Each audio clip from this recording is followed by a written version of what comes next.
Olá para você que nos acompanha através do nosso canal do YouTube e pelas nossas plataformas de áudio.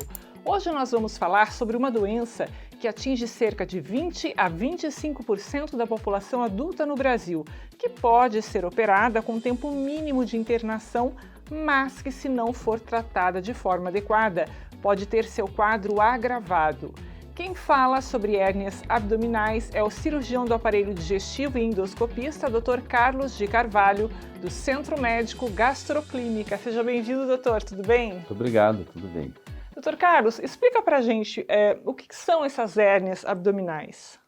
Na realidade, as hérnias elas são áreas de fraqueza que todos nós temos na parede abdominal e que em algumas pessoas acabam se transformando em hérnias. Então, na região do umbigo, na região da virilha, em outros pontos do abdômen, onde a musculatura já tem uma fraqueza praticamente congênita, né, tradicional do ser humano. E ali, às vezes, essa fraqueza aumenta e acontece esse defeito na musculatura que é uma hérnia. Ah, perfeito.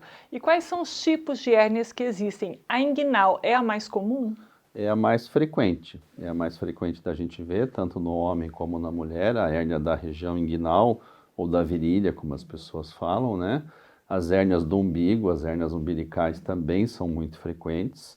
Pacientes que ganharam um pouquinho de peso, mulheres depois das gestações, onde há um aumento grande da pressão intraabdominal, tudo isso favorece que a gente piore um pouquinho essas fraquezas. Tá, o senhor falou isso, nominou algumas. Quais são as principais causas, ou aquelas que vocês observam mais no dia a dia do consultório?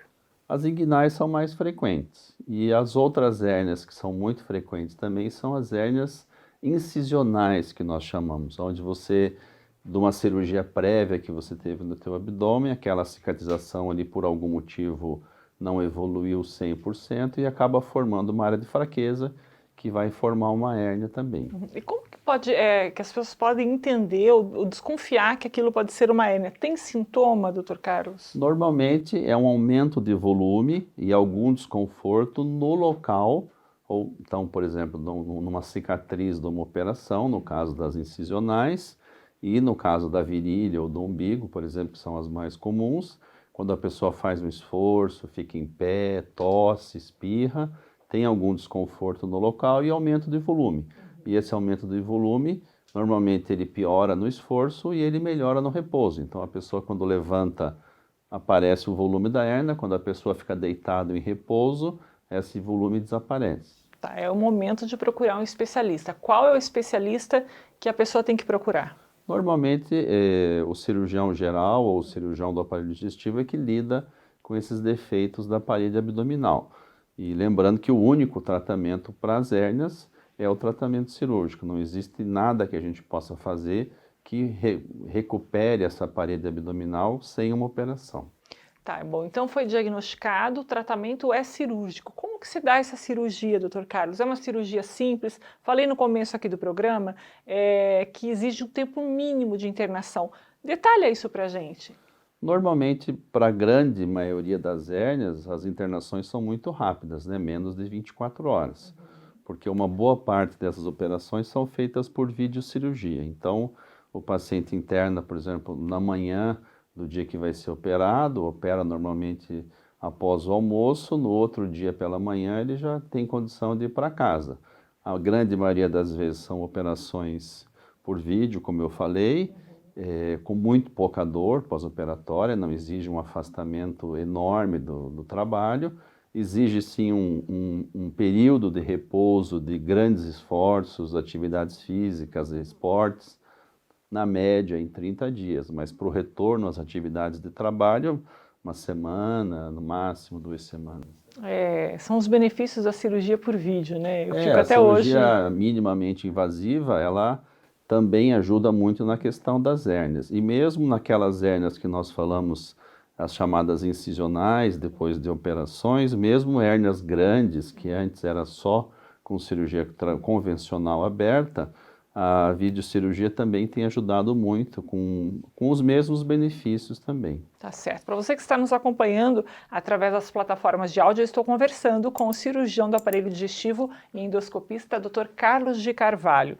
Doutor, no ano passado, no começo da pandemia, nos 4 primeiros meses do ano passado, caíram um pouco o número de cirurgias de hérnia, cerca de 44%. Como é que está a realidade hoje desse tipo de cirurgia? Eu queria que você falasse um pouquinho sobre a segurança também da cirurgia de hérnia. Eu acho que ainda as pessoas estão com um pouco de receio, né, de sair de casa para fazer uma consulta, para programar um tratamento como de uma operação. Eu acho que ano passado foi mais intenso isso, e hoje as pessoas perceberam que podem voltar a fazer todo o seu ritual de tratamento ou de exames, né? As cirurgias são muito seguras, porque a gente trabalha num ambiente hospitalar, normalmente sem o grande risco de misturar pacientes cirúrgicos com pacientes clínicos, né? Por exemplo, da questão do Covid. Então, isso permite que a gente consiga trabalhar com bem mais segurança para esses pacientes que precisam de operações como essa, operações de um dia de internamento praticamente. Então, a gente se sente bem seguro para fazer isso. Perfeito, doutor Carlos. Vamos falar um pouquinho dos riscos para quem tem o diagnóstico tardio e também as consequências para quem acaba postergando a cirurgia. O que pode acontecer? O maior risco de uma hérnia, normalmente, é o que a gente chama do encarceramento ou do estrangulamento, que são em situações em que esse volume que o paciente vinha notando, que era cíclico, né, que aumentava no esforço, que sumia no repouso, esse volume, num certo momento, ele permanece estático ali e o paciente começa a ter dor e aquela situação não se resolve mais espontaneamente. Isso pode significar que alguma quantidade de algum órgão intraabdominal foi comprometido, normalmente o intestino, que ocupou aquele espaço da hérnia e não regride mais. E aí esse paciente precisa de uma operação de urgência dentro de 4 a 6 horas para resolver. Porque a hérnia ela fica presa, digamos assim. Então, isso pode acontecer. Esse é o grande risco da pessoa que tem uma hérnia e não opera.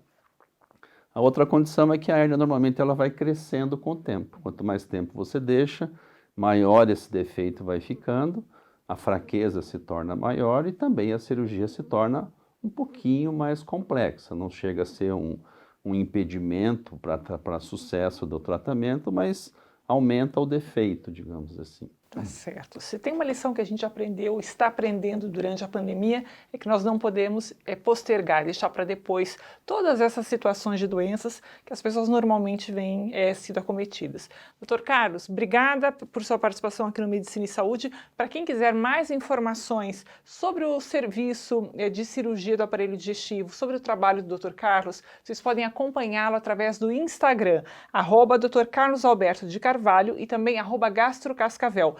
Telefone para contato, gente, para mais informações sobre procedimentos e consultas é o 45 2101 7700, que também é o número de WhatsApp. É isso, Dr. Carlos. Obrigado. Eu que agradeço. Uma boa semana para o senhor e para você que está acompanhando a gente ainda. E se você ainda não fez a sua inscrição em nosso canal, vai lá, TV Medicina e Saúde. Boa semana, até mais.